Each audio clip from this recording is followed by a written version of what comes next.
우리가 지난주까지는 말씀을 들음, 말씀을 봄, 그래서 청종의 문제, 말씀을 듣는 문제가 얼마나 중요한가라고 하는 부분, 그 부분을 잘 우리가 짚어보았습니다. 오늘부터는 히브리서가 만만치 않지만 히브리서를 같이 시작하고자 합니다. 그래서 히브리서는 사실 전통적으로 해석하기가 좀 까다롭고 쉽지 않은 말씀으로 구분되어져 있어요. 왜냐하면 신약 성경에 나와 있는 대부분의 이 서신서들과 말씀은 말씀을 기록한 사람, 즉 저자와 말씀을 받는 사람, 수신자가 명확하게 기록되어져 있는 경우가 많습니다. 그래서 어떤 이유와 목적에서 말씀을 썼는지 상황과 정황을 이해할 수 있고 그 의미들을 우리가 알 수 있는데 히브리서는 그런 부분에서 정확하지가 않아요. 누가 썼는지 잘 몰라요. 그래서 대체적으로 바울 내지는 바울의 그룹 가운데 있는 사람들일 것이다. 그렇게 기록을 합니다.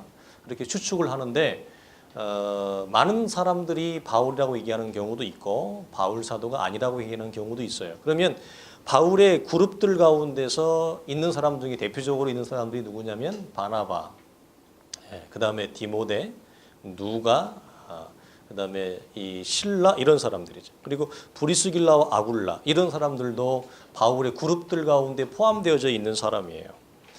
그러나 정확하게 누가 기록을 했는지에 대해서는 알 수가 없습니다. 성도들이 여기까지만 상식적으로 이해를 하시고 우리는 또 다른 차원으로 말씀을 나아가는 게 또 우리에게 복되다 봐요. 이 다행스러운 것은 히브리서가 13장으로 기록되어져 있는데 히브리서 1장부터 13장까지 전체의 내용을 살펴볼 때 이 편지를 받는 사람들이 정통 히브리인들, 특별히 유대교에서 개종한 우리가 보통 이런 사람들을 유대인 크리스찬, 주이시 크리스찬이라고 그러는데 유대인 그리스도인으로 우리가 구분을 합니다. 이들은 이미 복음이 전파되어지고 나서 복음의 1세대, 2세대, 적어도 2세대 이후에 해당되어지는 어느 지역에 있는 성도들로 학자들이 추측을 합니다. 그것은 성경에 나와 있는 여러 가지 표면적인 그 증거 구절들을 가지고 우리가 그렇게 봐요. 그래서 2세기 말부터 이것을 정통적으로 교회가 받아들여 왔어요. 특히 이제 본문에 많이 보면 히브리서는 구약의 제사와 제도에 관련된 것들이 많이 나오고 제사장 제도, 그다음에 그들이 현실적으로 많은 고난 가운데 직면해 있다고 하는 것들이 증거 구절이 되어집니다. 그래서 초대교회에 흩어져 있는 복음의 2세대 이후에 유대교 그리스도인일 것이다. 그렇게 우리가 봅니다. 그리고 이들의 핍박의 주된 원인은 우리가 알다시피 이 초대교회의 핍박의 주된 원인은 뭐였어요? 유대교, 같은 동족들이 유대교에서 그리스도교로 예수를 믿는 그리스도 개종한 그들에 대하여 굉장한 핍박을 했어요. 굉장한 환난을 줬죠. 그리고 로마 정부의 로마 황제들이나 로마 정부의 이 고난과 핍박이 대단했습니다. 그래서 유대교 안에 있다가 기독교로 개종한 이 유대인 크리스찬들에 대한 이 핍박에 직면해 있는 이들에게 그리고 혹은 로마 정부로부터 우리가 잘 아는 네로 황제부터 시작해서 네로 황제 다음의 황제 이런 사람들이 계속해서 이 유대인들을 핍박을 합니다. 개종한 유대인 그리스도인들을. 그래서 그들에 대해서 이들이 살 소망이 끊어질 정도로 아니면 많은 순교자들이 예수를 믿는다는 이유로 복음을 받아들였다는 이유로 생명을 놓게 되어지는 잃어버린 많은 그리스도인들이 있었어요. 그래서 이들이 어떤 사람들은 이런 끊어지지 아니하는 지속적인 환난과 생명의 이 순교에 대해서 이 상황들을 보면서 많은 사람들이 믿음의 용기를 잃어버리는 거죠. 하나님의 사람으로 살아가는 그 믿음의 길에 대해서 포기하고 싶은. 그래서 사도 바울도 우리가 그런 표현을 써요. 우리가 살 소망이 뭐였다?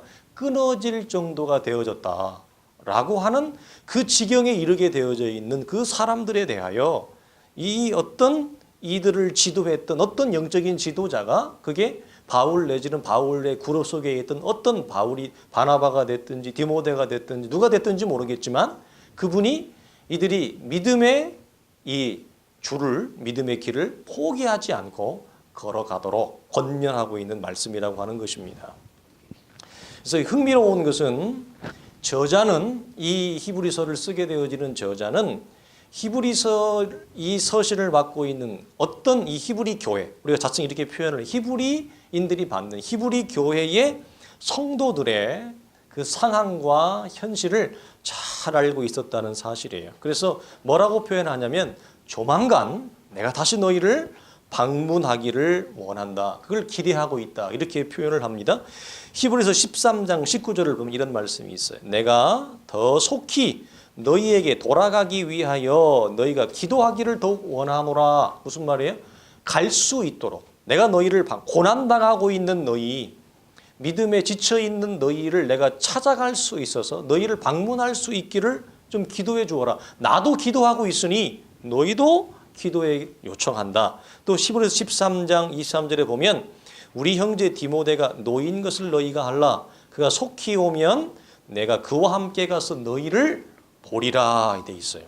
우리가 이 말씀에서 확인할 수 있는 게 뭐냐면 교회의 영적 지도자인 목자와 이 목자의 영적 지도를 받고 있는 이 히브리 교회의 성도들 사이에 영적인 친밀감이 얼마나 돋보이는가라고 하는 것을 우리가 발견할 수 있어요. 여러분, 교회와 교회의 영적인 지도를 하고 있는 목회자와 성도들 사이에는 굉장히 중요한 연결고리가 있어요. 그 연결고리 가운데 하나가 뭐냐면 영적인 친밀감이에요. 여러분, 말씀이 아무리 좋아도 여러분 성경 공부를 아무리 잘 가르쳐도 실패하는 주된 이유 중에 하나가 뭔지 아세요? 영적인 친밀감이 서로에게 단절되어지는 경우예요. 영적인 친밀감이 사라지면 그것이 혹 단절되어지거나 그것이 훼손되어지거나 그것이 약화되어지면 아무리 좋은 진리의 말씀, 아무리 복된 내용을 가지고 있고 가르치는 기술이 아무리 화려하고 전달력이 좋고 내용이 좋아도 절대로 열매 맺지 못합니다.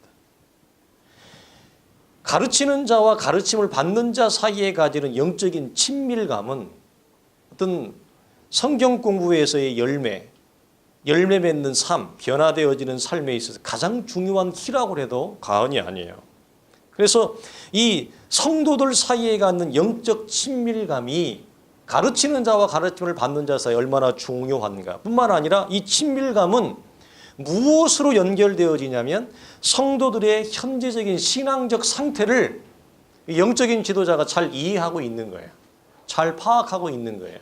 이해와 파악으로 넘어가요. 예를 들어서 히브리서 2장 1절로 3절에 있는 말씀을 보면 이 히브리서의 저자는 이 히브리 교회 성도들이 어떤 상태를 지금 보고 있냐면 이들이 구원에서 멀어져 가고 있는 상태를 기록을 해요. 무슨 말이냐? 구원을 받았는데 구원 이후에 이들의 구원이 원리적으로는 희미해질 수 없지만 이들이 직면하고 있는 삶의 고난과 핍박 때문에 이들이 구원이 희미해져 가요. 즉 무슨 말이에요? 하나님이 멀어져 간다는 거예요. 그래서 이걸 어떻게 구원을 너희가 등한히 여기고 있다. 즉 다른 말로 하면 구원 얻음을 너희가 무시하고 있는 상태. 이 상태를 첫 번째로 표현을 합니다. 두 번째로 이 지도자가 파악하고 있는 히브리 교회의 상태는 뭐냐면 히브리서 5장 11절로 6장 2절을 보면 이들이 구원이 희미해져 가면서 나오는 게 다음이 뭐예요? 영적으로 장성해 가고 성장해 나가야 되는데 영적으로 성장해 가는 면, 커져 가는 면에서 이들이 실패하고 있다는 거예요. 또 하나는 히브리서 12장 12절로 17절에 있는 말씀을 보면 이들이 어떤 상태에 있냐. 그러므로 영적으로 병들어 있는 상태. 영적인 침체를 단순히 벗어나는 게 아니고 영적 침체에 빠져 있는 것이 아니라 영적 침체를 벗어나서 이들이 뭐죠? 영적으로 질병에 들어있어요. 영적으로 병들어 있는 상태. 그래서 심지어 믿음의 길에서 이들이 뭐예요? 이탈하고 떨어져 나갈 위기에 직면해 있는 이 세 가지로 진단을 해요. 히브리 교회 성도들. 근데 이 진단을 할 수 있는 그 근거가 어디 있느냐라고 할 때 이들이 어떤 신앙의 현재적 상태에 있는가를 이 지도자가 잘 이해하고 있어요. 그게 어디에서 왔다고요? 친밀감, 영적인 친밀감에서 왔다라고 하는 거예요. 그래서 사실 이런 차원에서 교회 공동체가 가지는 이 공동체 안에서의 성도들끼리 가지는 친밀감은 굉장히 중요합니다. 여러분 생각해 보세요. 같이 예배를 드리고 서로 교제를 하고 하는데 서로 나눌 수 있는 게 없다. 여러분 얼마나 힘들겠어요. 얼굴을 여러분 이건 더 어려운 거예요. 얼굴을 모르는 게 아니고 서로를 모르면 차라리 나누지 않아도 별 개의치 않아요. 근데 서로 다 알아요. 아는데 한 공동체 안에 있는데 서로 나눌 수 있는 게 없어요. 교제할 수 있는 게 없다고요? 사도신경에도 성도의 교제가 굉장히 중요한 부분으로 나오는데 이 성도의 교제는 믿음의 길에서 포기하고 싶은 자들, 믿음의 길을 계속 걸어가기가 어려운 사람들에게는 굉장한 성도의 위로와 힘이 되어져요. 근데 이것이 단절되어질 때 건강한 신앙생활, 윤기 있는 신앙생활을 하기에는 뭐죠? 굉장히 큰 장애를 줘요. 어렵다는 거죠. 그래서 이러한 성도들이 어떤 신앙적 상태에 있는가를 잘 파악하는 것은 지도자가 가지는 좋은 몫이다, 좋은 안목이다라고 하는 거예요. 그러나 여러분 우리가 기억할 것은 이 세 가지의 분석과 상태를 보니까 야, 이들은 예수를 믿는데 참 형편없이 예수를 믿는구나. 참 예수를 믿는데 좋은 구석과 좋은 내용이 없구나. 이렇게 보여질 수 있습니다. 그러나 이렇게 현재적인 상태에 신앙적으로 지쳐있고 믿음의 길에서 떨어져 나갈 위기에 직면해 있는 이들의 과거의 신앙적인 모습을 보여주는 말씀이세요. 한번 찾아보세요. 히브리서 10장, 우리 13장 봤으니까요. 자, 10장 보세요. 10장 32절로 34절 말씀을 보세요. 깜짝 놀랄 말씀이 나와요. 이들이 굉장히 영적으로 지금 지쳐있고 허덕이고 굉장히 간당간당하니까 이들이 야, 참 예수를 제대로 믿는 모습이 보이지 않는구나 생각할 수 있는데 히브리서 10장 32절 34절 봅시다. 시작. 전날에 너희가 빚을 받은 후에 고난의 큰 싸움을 견디어낸 것을 생각하라. 혹은 비방과 환난으로서 사람에게 구경거리가 되고 혹은 이런 형편에 있는 자들과 사귀는 자가 되었으니 너희가 갇힌 자를 동정하고 너희 소유를 빼앗기는 것도 기쁘게 당한 것은 더 낫고 영구한 소유가 있는 줄을 알미라. 아멘. 30일 너희가 빚을 받은 후에라는 표현은 이들이 구원의 은혜를 받고 난 이후에 이들이 어떻게 했다? 고난의 큰 싸움을 견디어냈다. 무슨 말이에요? 초대교회 성도들은 평탄하게 예수 믿는 사람들이 거의 없어요. 오늘날의 사람들은 예수를 믿을 때 자기의 삶에 고난이 없고 환난이 없는 것을 큰 축복으로 여겨요. 그래서 어려움이 있는 것을 견디지 못하는 사람들이 되게 많은데 초대교회 성도들은 어려움의 연속이었어요. 고난의 연속이었어요. 뭐라고 얘기해? 고난의 큰 싸움을 견디어낸 것을 생각하라. 그리고 34절에도 보면 뭐라고 얘기해? 너희 소유를 빼앗기는 것도 뭐하게 얘기했다? 기쁘게 당하는 것은 더 낫고 영구한 소유, 소망이 더 나은 하나님, 이 땅의 나라가 다가 아니라 이 땅 너머에 있는 하나님의 나라를 이 사람들은 봤어요. 거기에 더 나은 소유가 있다는 걸 그들은 믿음으로 볼 줄 알았어요. 그래서 자신의 소유를 환난 가운데서 유대교의 이 핍박과 로마 정부의 핍박을 통해 자신들의 소유가 빼앗겨졌어요. 그걸 당하고도 이들이 어떻게 했느냐? 기쁘게 여겼어요. 거기에서 넘어지지 않았던 이유는 뭐죠? 보이는 이 땅이 다가 아니라 보이지 아니하는 영원하신 하나님의 나라가 우리에게 있는 줄을 그들은 뭐예요? 알았다는 거예요. 괜찮은 거죠?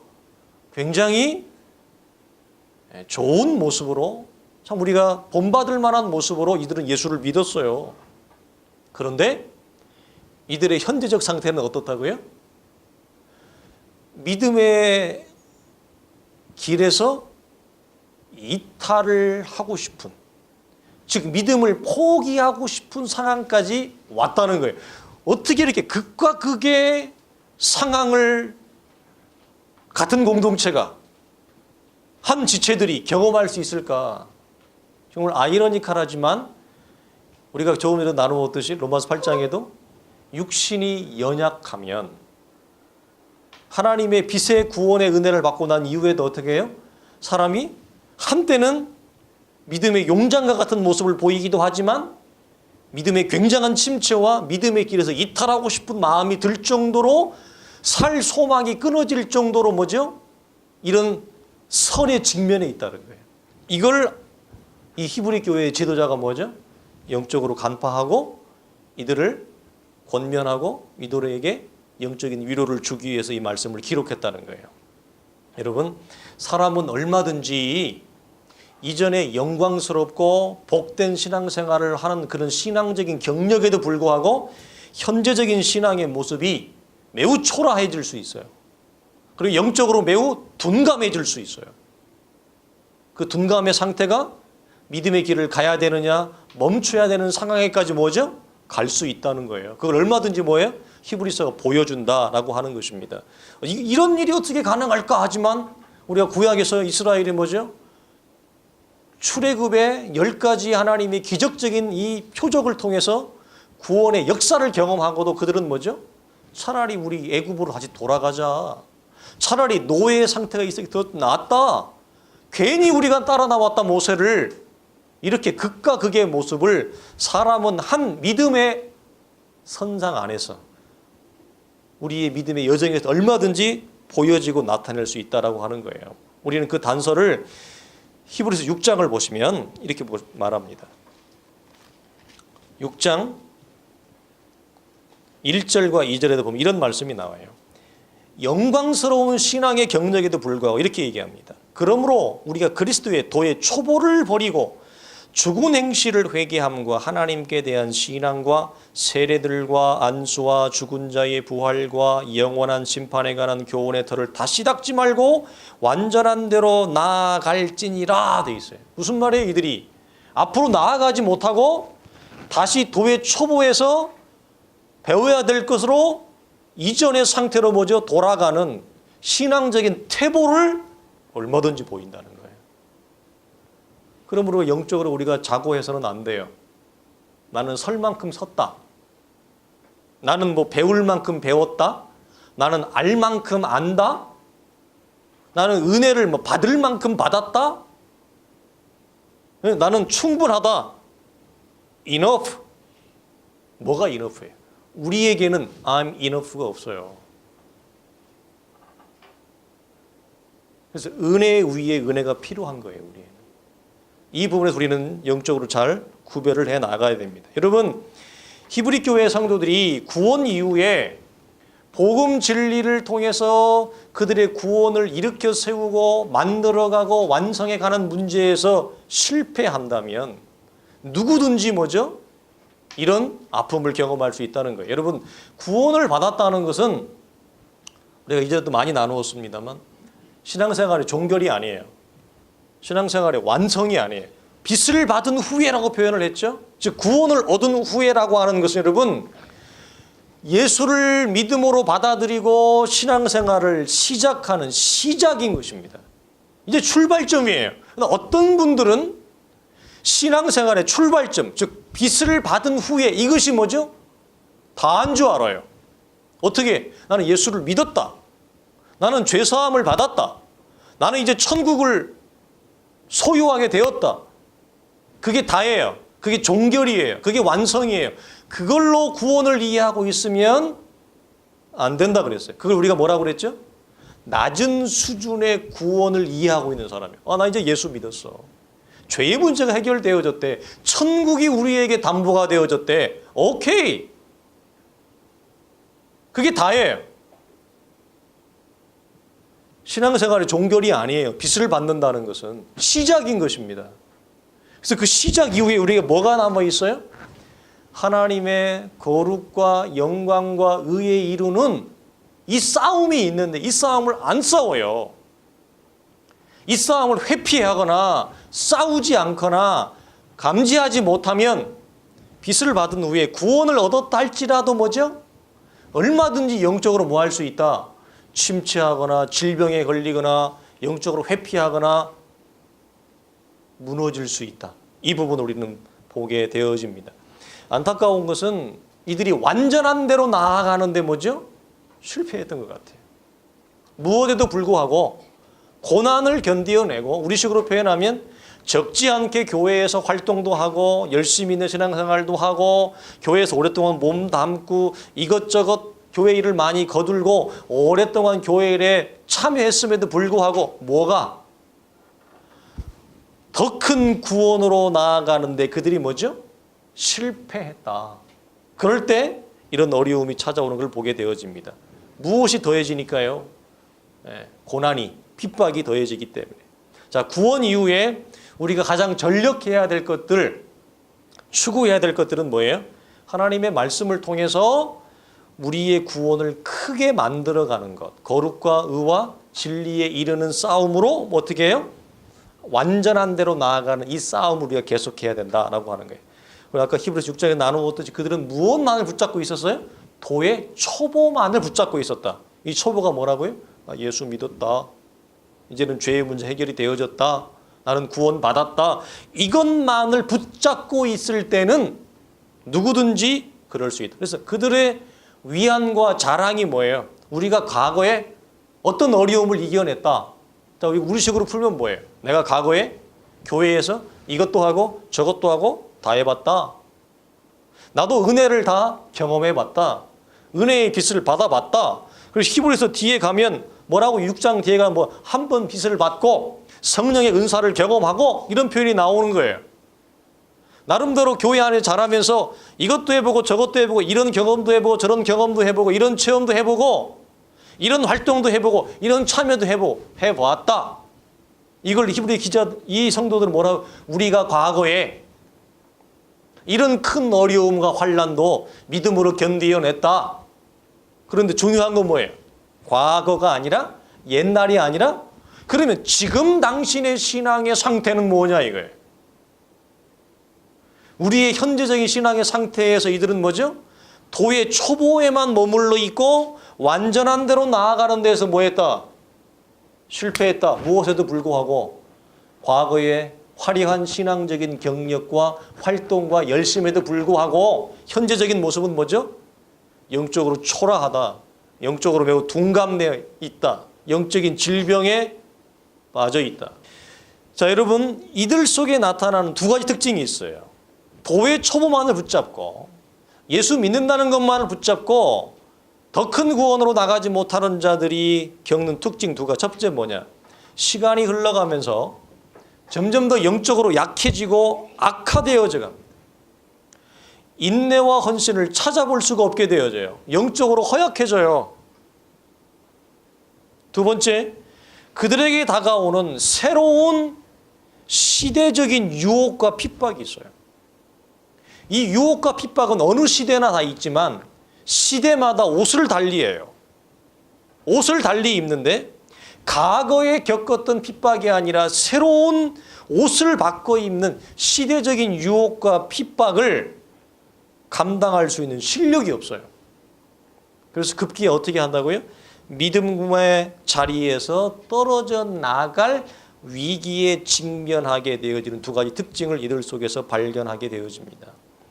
이런 배경을 잘 알고 있는 히브리서의 저자는 이렇게 히브리서 3장에서 이렇게 얘기합니다. 히브리서 3장을 같이 한번 보겠습니다. 히브리서 3장 12절과 14절 말씀이에요.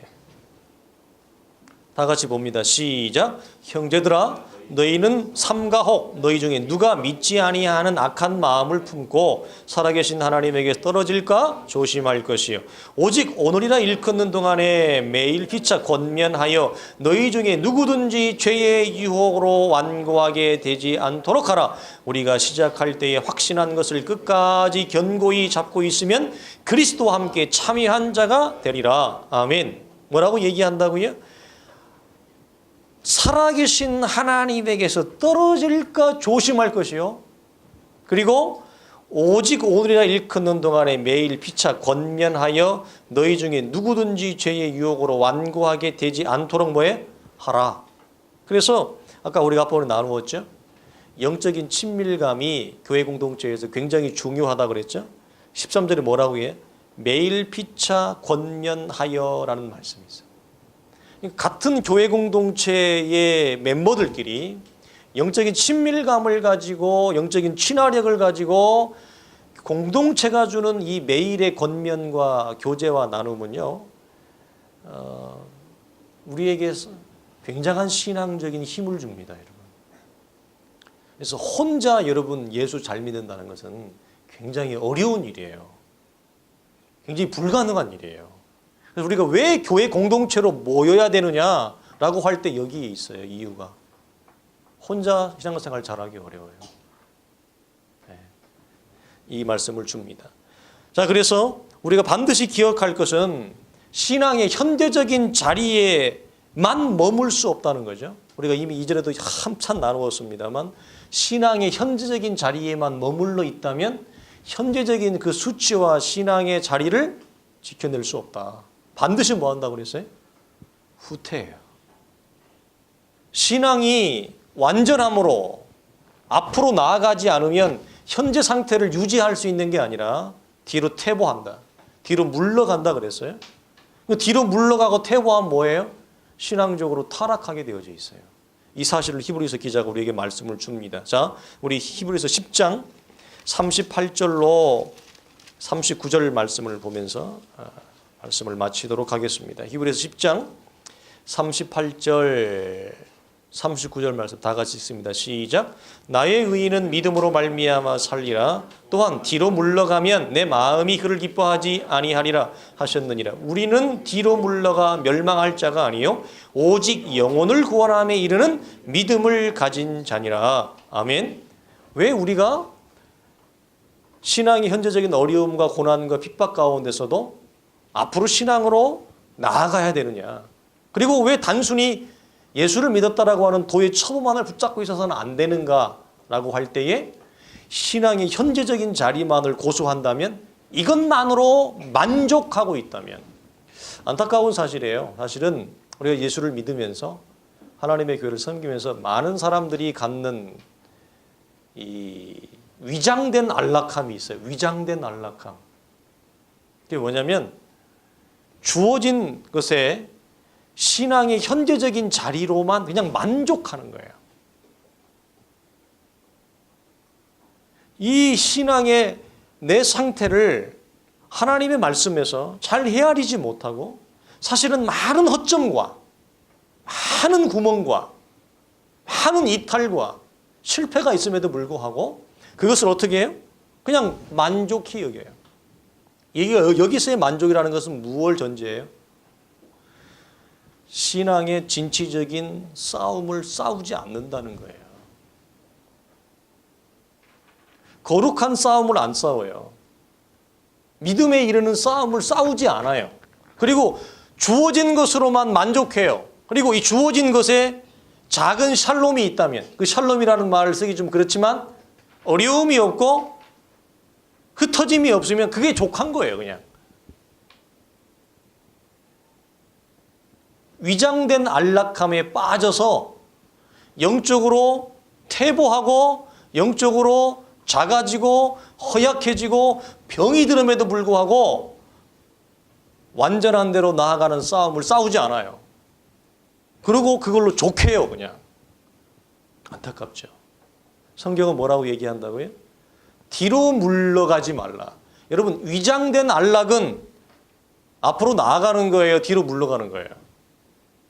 자기는 가만히 있다고 생각하지만 왜 이 안락함을 지키기 위해 자기는 가만히 있으니까 앞으로 안 나가고 가만히 있다고 생각하는 거지만 이건 사실은 후퇴요, 정체요, 뒤로 물러감이에요.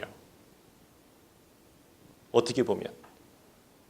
이 사실을 우리가 잘 구별하시고 우리가 연약하더라도 도의 초보에만 머물지 말고 믿음의 완전함, 구원의 완전함으로 나갈 수 있는 이 싸움을 우리 모두가 게을리하지 않을 수 있도록 주의 이름으로 간절히 축원합니다. 기도하겠습니다. 하나님 아버지 감사합니다. 나의 의인은 믿음으로 말미암아 살리라 했습니다. 뒤로 물러가 침륜에 빠질 자가 아니라고 했습니다. 거룩하신 하나님, 히브리 교회 공동체의 성도들도 많은 어려움과 혼란 가운데 직면해 있었습니다. 아버지, 2000년대를 사는 우리도 우리 앞에 직면한 현실적인 많은 괴로움과 믿음의 장애물들이 있습니다. 하나님, 이 믿음의 장애물과 믿음의 어려움 속에서 우리 또한 어떻게 해야 할지 고민할 때가 많습니다. 주여 우리에게 은혜를 주시고 지혜를 주시어서 하나님, 힘들고 어렵고 하나님 갈 길을 알지 못한다 하여 뒤로 물러가는 자가 되지 않기를 원합니다. 믿음으로 앞으로 나아가기를 소망합니다. 뒤로 물러가 하나님 넘어져 침륜에 빠지지 않게 하시고 오늘도 믿음으로 하나님의 약속의 말씀을 붙잡고 더 나은 소유가 있음을 보고 더 나은 영구한 도성이 있음을 믿음으로 바라보며 앞으로 나아가는 사랑하는 거룩한 믿음의 지체들 공동체가 되어줄 수 있도록 우리 하나님 위로하시고 용기를 도하시고 축복하여 주옵소서. 우리 주 예수님의 이름으로 간절히 기도하옵나이다. 아멘. 이제는 우리 주 예수 그리스도의 은혜와 우리 하나님의 크신 사랑과 성령의 감화감동 역사하심이 현실적인 어려움과 고난에도 불구하고 뒤로 물러가 위장된 안락함에 빠지지 않고 믿음에 이르는 거룩한 싸움을 하나님의 말씀을 힘있게 붙잡고 싸워 나가기를 원하는 사랑하는 온 성도들의 신앙이 거룩한 싸움과 그 걸음의 자리와 주의 교회가 기도하며 계획하는 모든 일들 속에 이제로부터 영원토록 항상 함께 있을지어다. 아멘.